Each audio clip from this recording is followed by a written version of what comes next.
Добрый вечер, дорогие телезрители. В этот праздничный день в эфире внеочередной выпуск программы «Один из нас», который вот уже много лет с огромным удовольствием веду я, журналист Дмитрий Аргунов. И знаете, какое самое большое преимущество вот данного формата «Темной студии», когда известные, зачастую не сильно известные люди приходят, излагают свои видения, свои мысли. И сегодняшний наш гость будет, как я считаю, очень в жилу, что ли, сегодняшнего повода. Что для меня Россия? Для меня Россия это прежде всего широта. Не только души, но и географические, и многие другие. Смотрите, от Калининграда до Владивостока простирается наша страна, занимая 1/6 земной суши. И на этой 1/6 живет огромное количество людей. Они трудятся, предлагают силы для того, чтобы страна действительно стала великой, каковой она, в принципе, и является, и усиливают ее величие и могущество. Труд каждого из нас на своем месте дает, пускай маленькую, но толику того, что мы можем по праву гордиться своей страной, ее историей, ее гражданами, героями.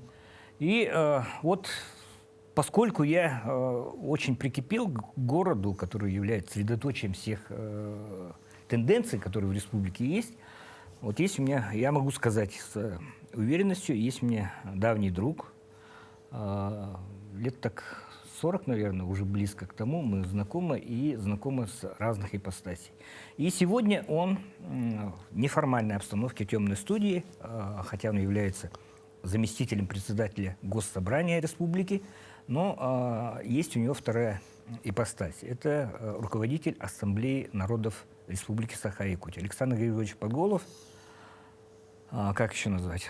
Саша Подросток. Наверное, это сильно неформально, да? Александр Григорьевич, давайте вот так.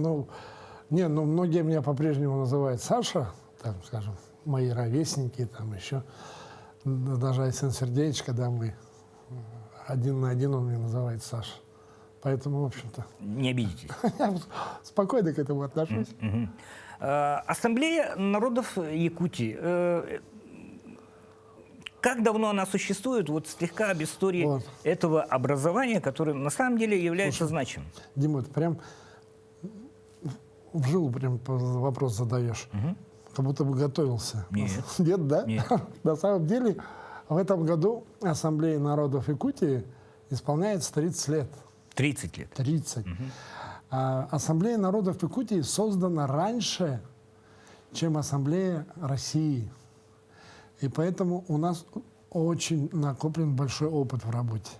У нас просто легендарная история. У нас люди, которые возглавляли и работали в Ассамблее, очень известные и уважаемые люди в республике и в России. И нас уважают и за пределами, и все об этом знают, что именно мы одни из застрельщиков вообще такого движения, как интернациональная дружба народов. Поэтому Ассамблея – это очень серьезный, живой организм, который, в общем, состоит в основной массе своей из представителей общин и диаспор. Вот я здесь хотел бы как раз акцентировать внимание. У нас очень многие люди, у меня это прямо корежит меня всего, когда, например, говорят: а у нас есть представители бурятской диаспоры? Стоп! Диаспора – это диаспора только тех народов, у которых есть свои государства. А у бурятов не может быть диаспора в России. У них община. И не может центр быть. Так же, как у русских, так же, как у якутов, так же, как у татар, у чеченцев, ингушей, эвенков, эвенов. А вот уже армяне, таджики, да, это уже диаспоры. И то...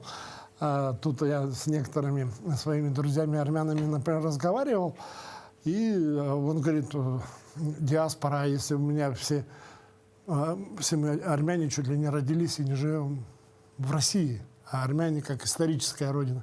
Поэтому тут есть о чем поговорить. Но у народов, проживающих на территории России, конечно, это все-таки общины, а не диаспоры. Это вот мне хотелось, чтобы наши с тобой земляки это запомнили, а то неправильно иногда вот это трактуют.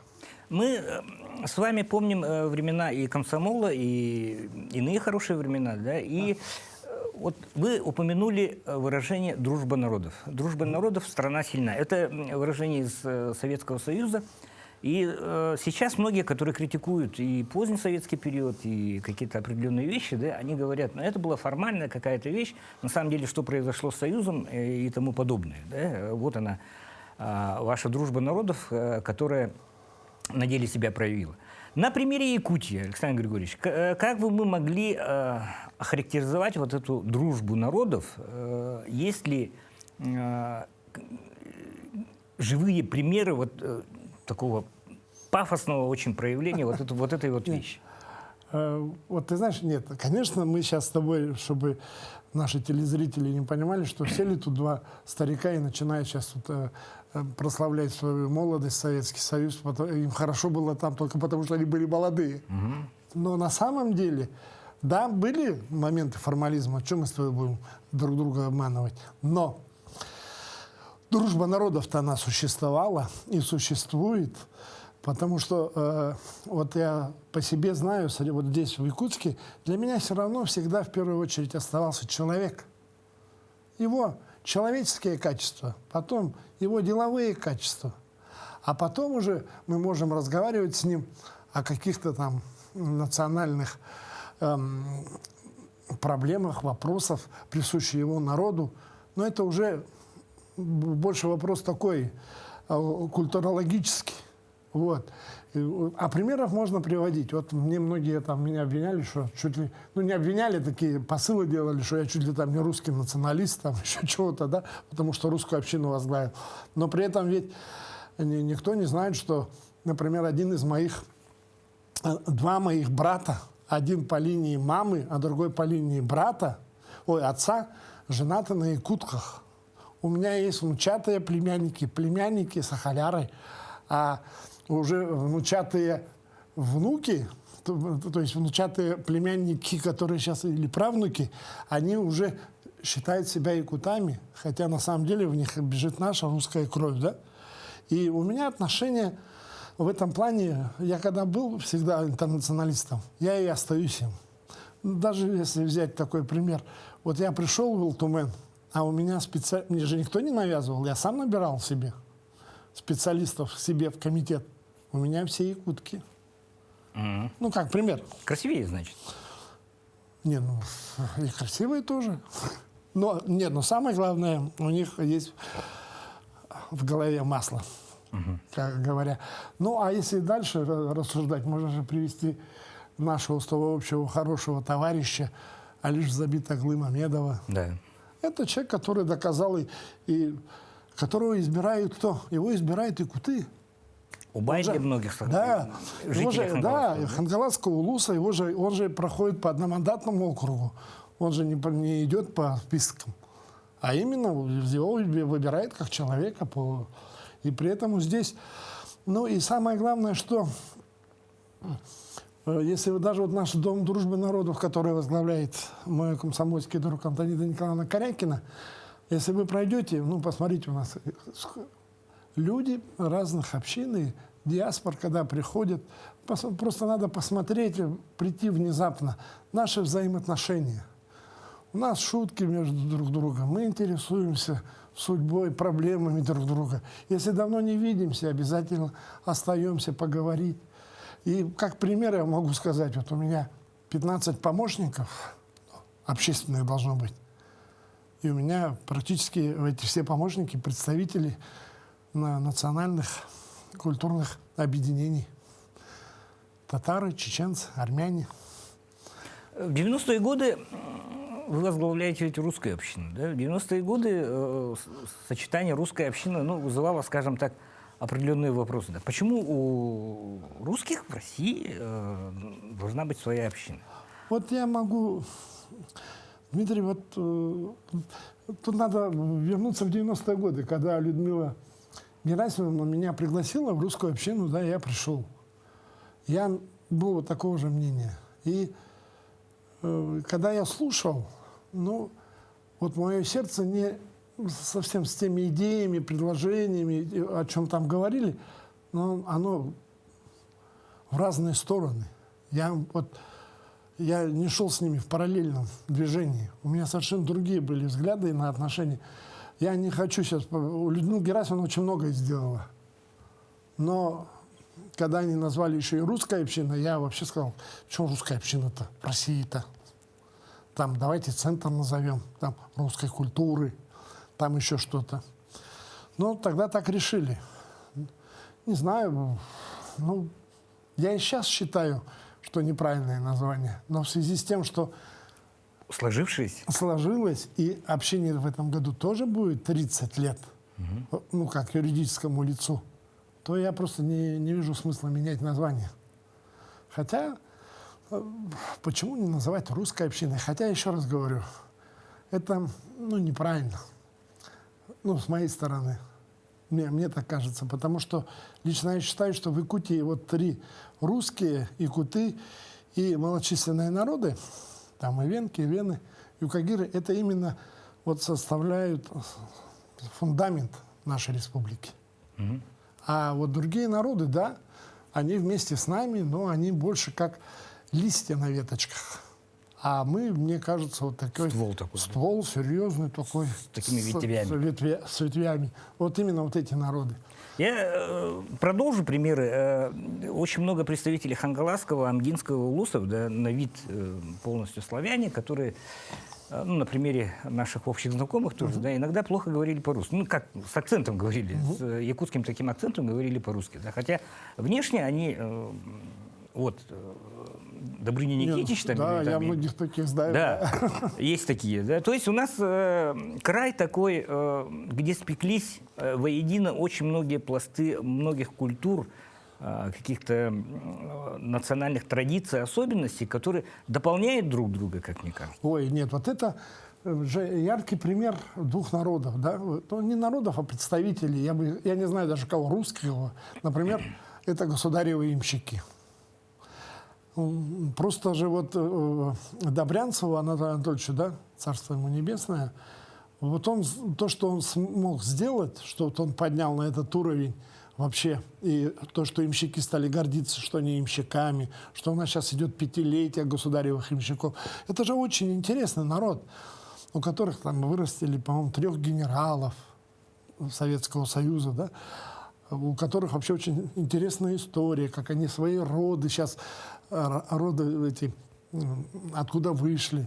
Понимаете, чем они сейчас занимаются, это вообще же просто интересно. И мне кажется, что вот это надо даже популяризировать и пропагандировать. Вот. А если взять еще русско-устинцев, да, там же тоже... Какая у них культура вообще? Вот мы в свое время выпустили сказки «Русского устья». Сейчас университет выпустил 2-ю книгу. Сейчас готовит совместно еще труд «Сказки Русского устья». Да? И это же вот идет дополнение друг друга. Культура.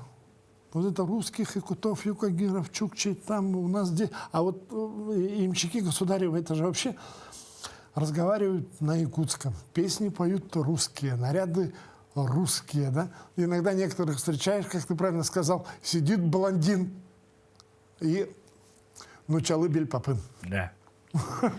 Кстати, я... Вообще, нет, но это вообще классное. Вот я это уникальное явление. Да. Вот я когда приезжаю, и почему нас очень хотят, если уж кто-то русский пусть представляет там, вот все время меня сейчас намекает, вам бы не послать этих русско-устинцев или государевых имщиков. Потому что на самом деле, конечно, они очень интересны сам по себе. Даже их песни, их говор, вот эти сказки, когда читаешь, они же сохранили это. Этими людьми можно восхищаться, и надо восхищаться.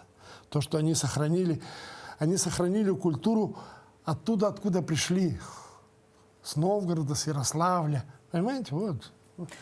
Я занимался одним проектом, да, ну, поскольку, скажем так, люблю что-то там поделать руками, включая голову, да, сталкивался с премьерой фильма «Арктический коч». Это делали архангельские ребята, да, и мне очень приятным показалось, какое у них отношение к Якутии. Да. Они считают Якутию чуть ли не родней, поскольку у них, они знают, что есть русскоустинцы, которые являются прямыми потомками вот новгородцев, архангельчан, архангелогородцев, да, которые в 15-16 веке приплыли вот, по Северному морскому пути и поселились, и обрели здесь вторую родину. Поэтому они очень тепло отзываются и о Якутии, и не случайно вот второй точкой премьеры вот их фильма, да, про уникальное на самом деле явление, коч, который вот наш же символ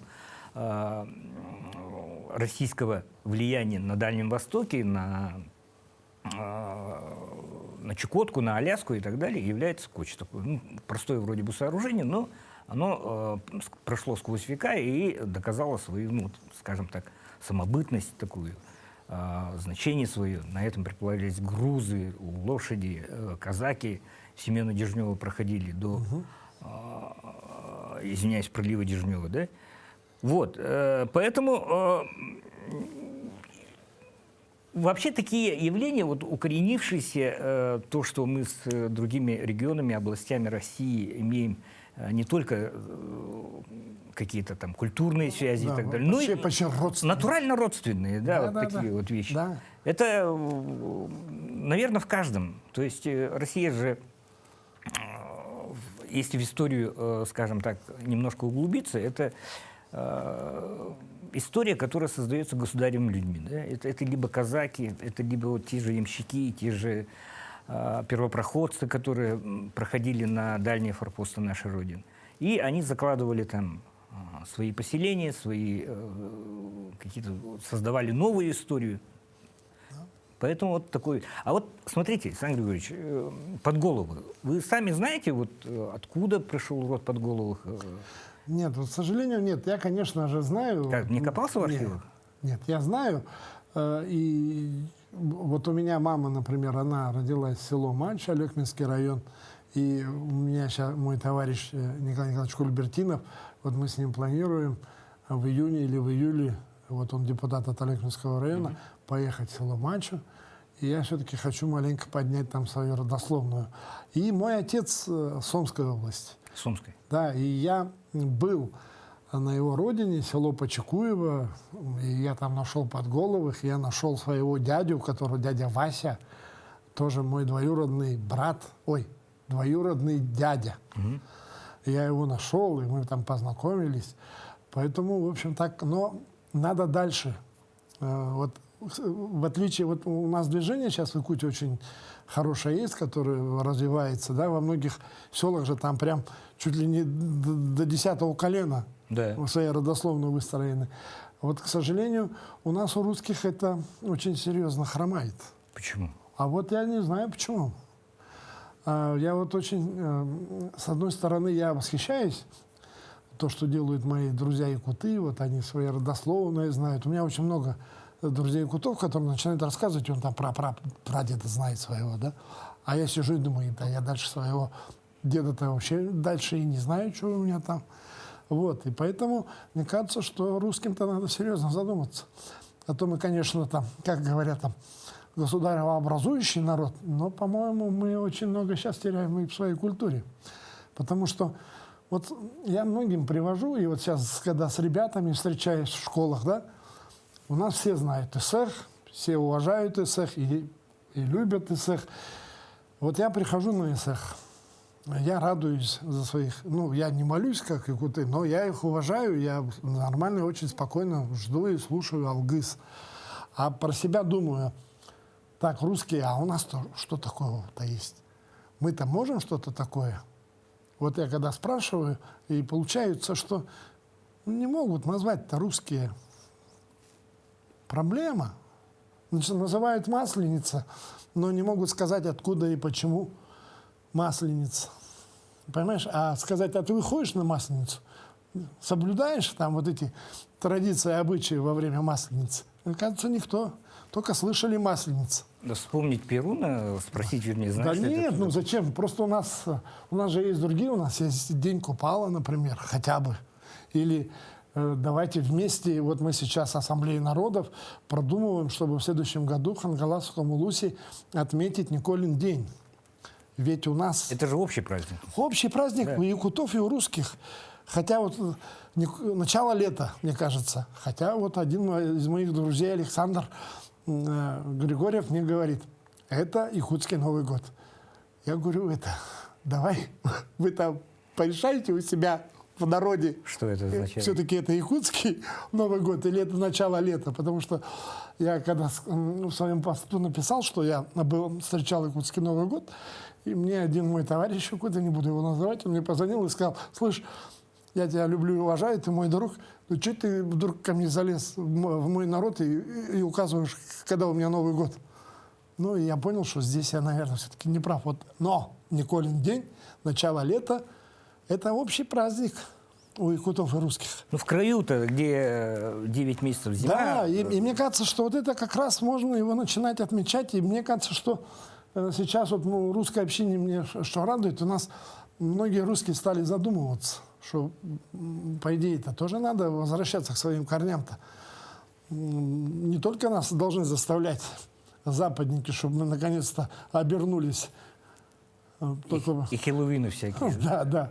Да, И перестали праздновать их праздники. День Святого Николая Угодника – это, на самом деле, еще раз, это объединяющий такой день, который совпал просто по астрономически, климатически вот с праздником первой зеленой травы. Так что это, на самом деле, очень хорошее начинание, которое… Ну вот мы нашли поддержку у главы Хангаласского улуса, мы нашли сейчас поддержку в нашем арктическом институте, и вот в июле мы уже начнем потихоньку готовить вот такое празднование. Варить утку, да, оладьи. Да. Все на самом деле замечательно. Хорошо. Мы не утверждаем, что у нас в Якутии все гладко прекрасно, да, но у нас, по крайней мере, есть задел того, что мы можем гордо предъявить другим регионам, другим областям, в столице даже, да, в части того, что у нас на самом деле, несмотря на какие-то вот вещи, я упомяну про январь этого года, да, когда какие-то… Смотри, Дим, мы же с тобой, вот как в семье, да, мы можем с тобой поспорить. Да. Мы можем с тобой поругаться. Мы с тобой часто наши, скажем, мнения не совпадали, да? Но при этом нам же не мешает с тобой дружить. И я еще могу сказать, вот люди такие, как я, родившиеся в Якутии, да, мы здесь спорим с якутами, мы можем там еще что-то говорить, что тут что-то неправильно, тут неправильно. Но заметьте, когда мы выезжаем, мы патриоты Якутии еще похлеще, чем сами якуты. Я знаю это. Да? Потому что это наша родина, и якуты в основной массе своей, наши друзья, мы их начинаем там просто защищать. Если ты наезжаешь на якутов, ты мне докажи, что ты на него наезжаешь. Ты вообще с ними живешь, ты их знаешь, что ты тут несешь. У меня было много раз такие случаи. Поэтому нам есть что сказать вот на федеральном уровне. Мне кажется, что вот нашей республики вот серьезных волнений-то не было никогда, только потому, что у нас все-таки, я всегда, видать, потому что условия жизни такие условия, когда в первую очередь-то выходят человеческие качества, а не какие-то там… Чувство взаимопомощи, да, это поддержки. же просто у нас, просто само собой. Поэтому нам есть что показать.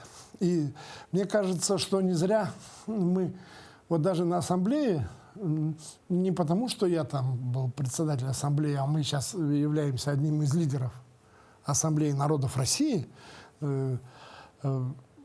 только потому, что вот у нас вот такой задел, и нам есть что показать, нам есть что рассказать, у нас есть свое мнение, у нас есть свое отношение. И самое главное, мы вот в этих вопросах никогда не придерживались конъюнктуры. Я вот прямо вот сейчас могу даже привести пример. Ассамблея народов России, она сейчас идет регистрация, общественно-государственная организация стала общественная. А у нас просто общественное движение ассамблеи. И ведь мы решили, что мы будем создавать эту филиал Ассамблеи России, вторую организацию. Мы не будем переделывать Ассамблею народов Якутии, потому что это организация уже со своей историей, со своим отношением к политике, к жизни. Поэтому вот это как раз о том, о чем мы с тобой постоянно говорим. Ну и не знаю, что нам друг другу это доказывать. В июле вот выставка «Россия», она завершает работу как выставка и переходит в формат постоянной экспозиции. Да? Как считаешь, Якутия была достойно представлена вот на этом форуме? Было на уровне, и мне знаете, что понравилось-то наше? Слава Богу, что мы в этом году не захотели опять что-нибудь, какую-нибудь фишку выкинуть, прямо опять светануться. А мы показали себя спокойно, солидно, фактически все, что у нас есть, без всяких новых фишек. Я не знаю, как это другим людям, но у меня вот это, как это лучше сказать, это слово, основательность нашей выставки, мне больше всего понравилась. Как бы основательность и уверенность в занимаемом месте среди субъектов Российской Федерации, а особенно на Дальнем Востоке. Вот, чтобы мне там не говорили, но все-таки Якутия, даже по численности, хоть мы и проигрываем, но по своим идеям, по своему отношению к жизни, Качеству. и качеству, и прочих вещах, мы все-таки первые на Дальнем Востоке. Хорошо слышать. Но особенности вот проходящей выставки, да, это именно показать разнообразие народов России, да, показать разнообразие их традиций, обрядов и так далее. Вот хотя бы вереница вот этих свадебных обрядов народов, да, которые такую гамму преподнесла вот на свадьбе, когда человек женится, да, выходит замуж, это же значимое очень, создает семью, значимое очень событие. Вот это вот мне супер понравилось, и еще раз, вот всю многогранность России может показать именно с точки зрения, вот не когда с высоких трибун говорят, да? Да. А когда ты сидишь за одним столом, когда ты пьешь и ешь одну пищу, вкушаешь одни и те же напитки. Вот это супер явление.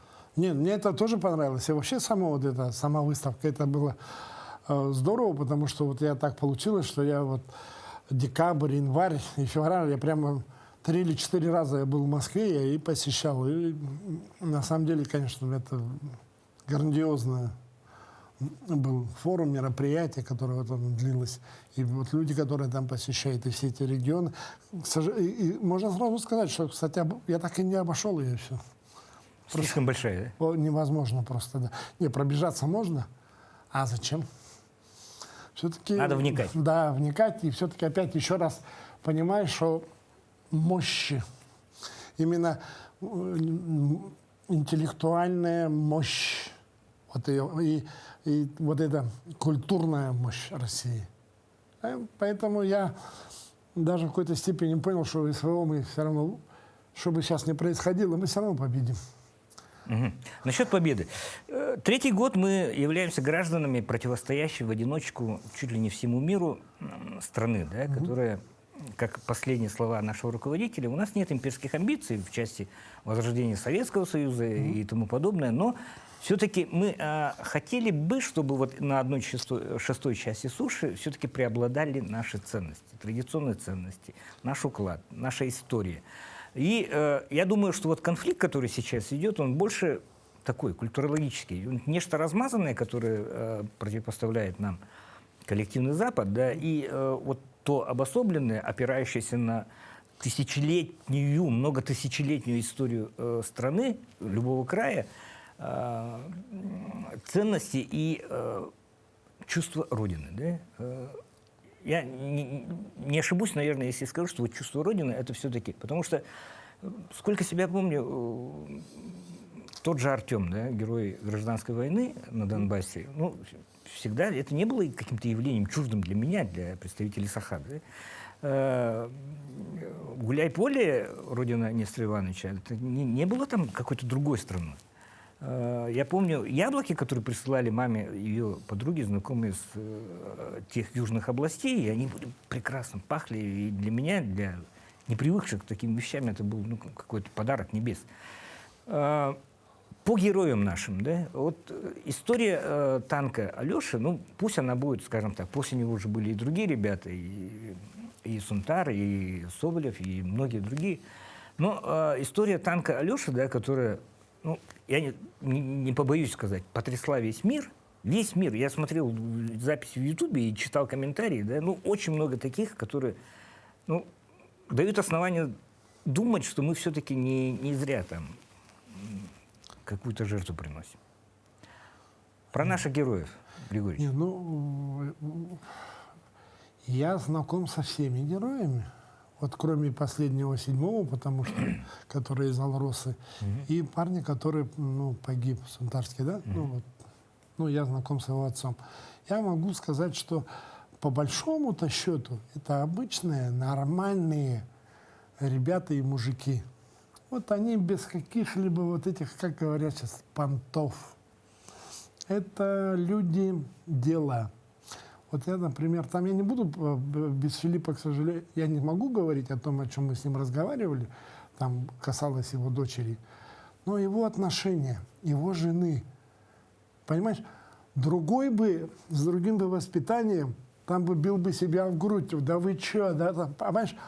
А он уже даже герой России, он все равно стесняется. Его же все равно что-то с женой сдерживает. Это уже там с журналистами надо разбираться, что они там молотили. Но мне понравилось вот его вот это отношение. Понимаешь, он не прется куда-то. Или вот мой давнишний друг Александр Гаврилович. Ну, вообще, это просто надежный мужик. Вот просто. И поэтому вот этих ребят, Алеша, вот этот танк, ну, на самом деле, это еще раз доказало о дружбе наших народов. Ведь вы вспомните, когда командир танка, сахалинец, на встрече с Путиным, он сколько раз про своего друга Леню-то сказал. Понимаешь, они настоящие друзья. Это для него опора. Они по-настоящему друзья, они на всю жизнь друзья. Поэтому мы и непобедимы. И вот этих героев, ребят, на самом деле, наверное, гораздо больше. Потому что вот этот же видео, которое засняли, это ж через сколько времени после того, как они это сделали. А насколько я понял, они после этого еще пару раз такие рейды совершали. Поэтому, на самом деле, я этими людьми восхищен. И вот нашими последними героями, офицерами нашими, да. Мне приятно, что, наконец, из Якутии офицеры, герои. То есть, ну, вот наша земля, она вот растит этих настоящих нормальных мужиков, нормальная соль нашей земли, и которые, в конце концов, и доказывают о том, что мы идем все правильно. Насколько бы я хотел упростить, скажем, наше с вами общение, да, но вы же все-таки государственный муж, заместитель руководителя. Вот государственный муж, а что ты мне сказал, чтобы я пришел отделиться? Отдельной ветви власти, да, законодательной. Каковым вы, Сан Григорьевич, видите место России в послеконфликтном мире? Все-таки, вот когда мы много сейчас беседуем, и многие вспоминаем советское время, я вот со своими товарищами все время спорю о том, что нас тогда не уважали многие, нас тогда очень многие просто боялись. И многие просто не понимали, что такое Советский Союз, и просто боялись в том, что мы просто сильные и прочее. А мне кажется, что мы сейчас именно после того, что мы завершим СВО, мы докажем, что нас надо уважать. Нас не надо бояться. И не надо вот этих вещей, когда говорят, бояться, значит, любят там, или бояться, значит, уважают. На самом деле, мне кажется, нас должны уважать. И нас будут уважать. И вот это главное, мне кажется, потому что мир, он уже никогда не станет однополярным, пусть я прописные истины говорю, он будет многополярным, но одним из главных полюсов, я не знаю, 3-20 полюсный он будет, но один из главных полюсов будет Россия. все равно сюда будут обращаться, потому что здесь живут не один народ, не мононациональный, а потому что здесь многонациональные народы. И самое главное, что главная ценность у нас отношение к своим традициям, обычаям, к своей земле. В этом мы, народы, которые живут в России, и похожи. Поэтому мы будем все равно на вершине. Сколько нас там будет стран, я не знаю. Но мы будем на вершине, и мы никого не будем скидывать с вершины. Мы даже, мы та страна, которая будет подавать руку кому-то забраться на эту вершину. В этом разница между вот нашими идеологией, нашим отношением. Когда мне многие говорят, например, там, смотри, что они делают эти. Почему мы так же не поступаем? Да мы не должны так поступать, как они, потому что мы это мы. Потому что у нас есть традиции, обычаи, культуры и отношения к жизни. Ну, стремление, скажем так, к расширению и ШОС, и БРИКС, что главное, заметь, да? это не наше стремление, это стремление других стран уже. Да. Да? Но вот то, что и Китай, и Индия, и Бразилия, и Россия являются маяками для многих стран, да, которые стремятся. Вот сейчас будут проходить игры БРИКС, которые свыше 120 стран поддержали, да, и будут представлены на играх БРИКС. Ну, я не говорю, что это альтернатива олимпийскому движению. Мы не выходим из олимпийского движения, но то, что есть такой посыл, такой запрос, это говорит о многом. То, что Нет, мне кажется, запрос есть уже у самих спортивных федераций и у многих стран, потому что они же видят, что по большому счету вот эти Олимпийский комитет, они уже торгуют. Они превратили это в коммерческую организацию, по большому-то счету. Поэтому, дай бог, может быть, это будет новое. Или просто перейдет туда название олимпийского. Но это хорошие большое симптомы. будущее. И симптомы очень хорошие. Угу. В завершение, Сан Григорьевич, вот я даю возможность 12 июня, в День России, всех знакомых, друзей, единомышленников поздравить с этим замечательным праздником. Да. Хорошо. Коронная речь. Да. Поздравления. Я вот что хочу обратиться к своим землякам, друзьям, товарищам, ко всем якутянам. Вы знаете, еще 3 года тому назад, 12 июня, я начинал с того, что ну вот 12 июня, ну вот День России, что это праздник новый, что к нему надо привыкнуть. Но вы знаете, вот уже вот сейчас я совершенно другого мнения, потому что такой праздник, он просто необходим. Праздник нашей страны, праздник, когда мы должны объединиться, встать, просто погордиться тем, что мы из России, без разницы бурят, якут, русский, чеченец, ингуш, что мы вместе, что мы есть. И вместе отпраздновать этот праздник. И в этот праздник я всем желаю здоровья, любви и, конечно же, мирного неба над головой. Спасибо, Сан Григорьевич. И просто ремарочка. Очень хорошо, что сама природа празднует этот праздник с нами.